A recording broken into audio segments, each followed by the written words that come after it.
Is this thing on? Oh, hi everybody, I'm Steve Blum, and we have a very special treat for you today. A little piece of holiday cheer brought to you by Sideshow and Insight Editions.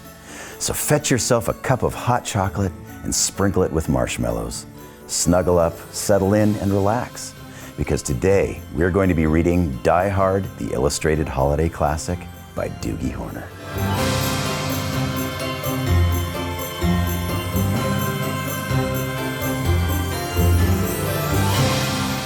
And here we go. I'm so excited about this. Die Hard Christmas, the illustrated holiday classic written by Doogie Horner, illustrated by J.J. Harrison.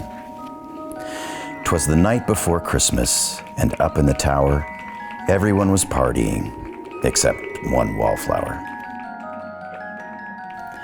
John McClane missed his wife. Things just weren't the same, since Holly had moved west and changed her last name. He tried to win her back, but she still said no, while unbeknownst to them, there was trouble below. A truck had pulled up, and who should disembark but 14 men whose intentions were dark.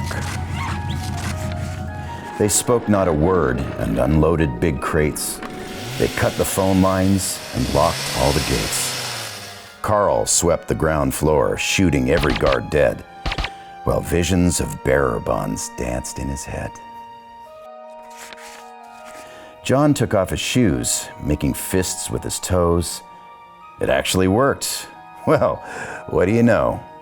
When out in the lobby, there arose such a clatter, he sprung to the door to see what was the matter. When what to his wandering eyes should appear, holy crap, there are terrorists here? John hid under a table where no one could see and watched Hans question Mr. Takagi. I'm going to count to 3. There will not be a 4. Give me the codes to open the vault door. I don't know the codes. Go ahead and shoot. Okay, said Hans Gruber, and ruined Takagi's suit. John tried to call the cops by pulling an alarm, but instead called the bad guys who tried to cause him harm. But John killed Tony, who had very small feet, and sent him to the terrorists as a Yuletide treat. He pulled a Santa hat on the German, and eyes all aglow wrote, "Now I have a machine gun, ho, ho, ho." Carl was furious. Tony was his brother. He chased John across the roof, and they shot at each other. John was able to escape through the ventilation shafts. "Come out to the coast," he sighed. "We'll have a few laughs." At Nakatomi Tower, Sergeant Powell appeared. He checked the whole lobby and saw nothing weird. He was pulling away, but didn't get far before Marco landed on the hood of his car.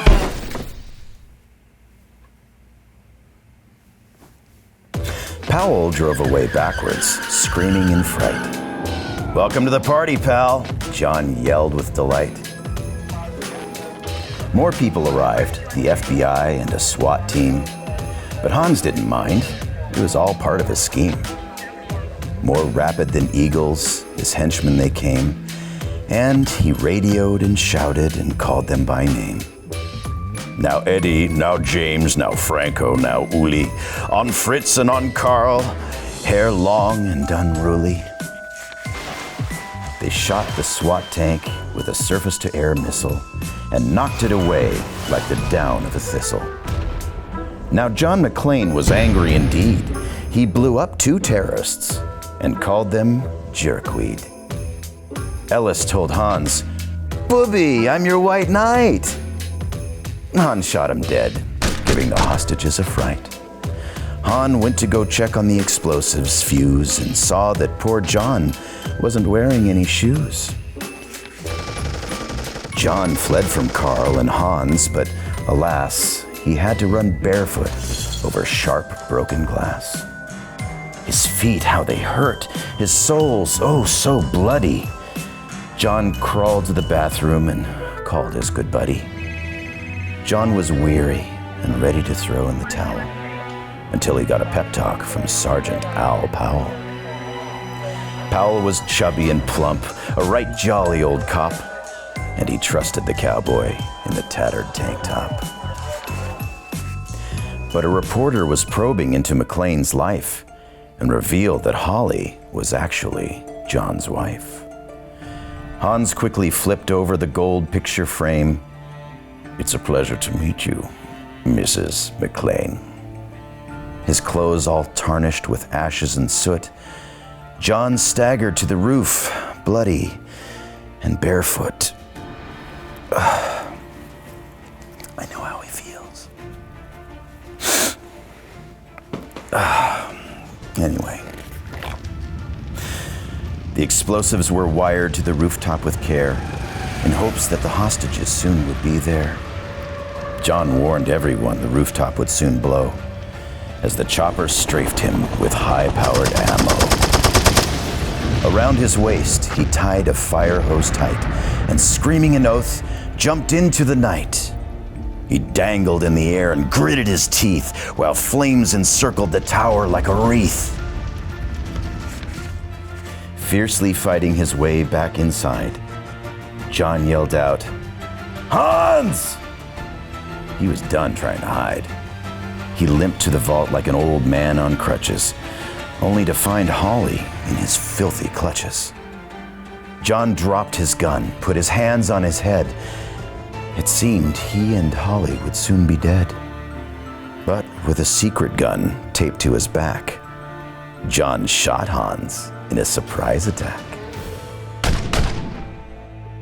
Hans fell out the window while holding Holly's arm and slowly, deliberately raised his firearm.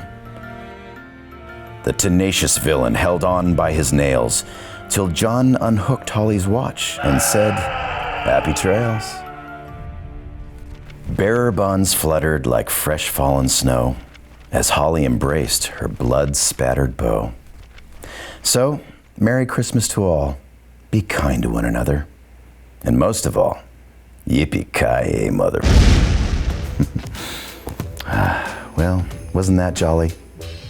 I hope you enjoyed our festive trip to Nakatomi Plaza. That was Die Hard, the Illustrated Holiday Classic by Doogie Horner. Brought to you by Sideshow and Insight Editions. You can pick up a copy wherever fine books are sold. And of course, directly at side.show/diehardbook. Happy holidays, everybody. And don't forget to let your geek side show.